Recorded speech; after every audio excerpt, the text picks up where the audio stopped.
Wizardry brings a new face to the roster, Galbadus, the first male beast folk. Galbadus boasts a new model, but a race and class combo we've seen before.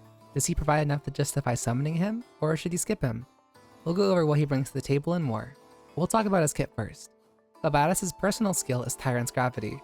At the beginning of battle, he taunts all enemies, making him more likely to be attacked. This ends after he's attacked 3 times.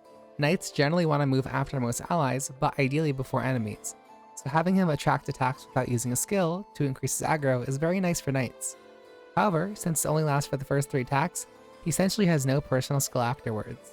His inheritable skill is Raging King, a moderate physical attack with high accuracy. Each time he's attacked, the skill name changes from 1 to 6. At the end of each of his turns, the skill is reset back to 1 and needs to be attacked once again for it to increase. Fully stacked, Raging King can actually meet and surpass the damage of Full Power Strike. However, this does hinge on the fact that he'll need to be attacked and only works as a close range skill on the front line. Using a spear does not allow it to work fully from the back line.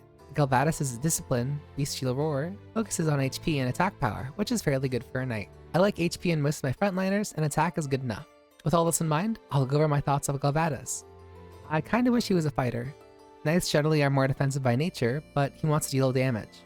Knights also prefer to be in the back, which he can, but then he cannot use his Raging King skill effectively. Dark Knights are also pretty good for the harder optional content, so he has that going for him as well. Honestly, I wouldn't treat him as a knight, more so as a fighter. However, he's also evil, which makes it kinda hard for him to stall on the front line with Lonnaville. However, if you don't have Lonnaville, he is a very tanky bruiser-esque fighter that can deal high damage at a fairly cheap SP cost to the front line. If you like his design, don't have or use Lonnaville, and want a Dark Knight, he's a good choice. However, do keep in mind he has a hard time competing with the other Dark Knights, as he doesn't provide much value defensively compared to any of them. You essentially need to ignore his starting class and frontline him instead of backline in order for him to be truly effective. Anyhow, let me know what you think about Galbadus in the comments below. Thank you very much for watching, and until then.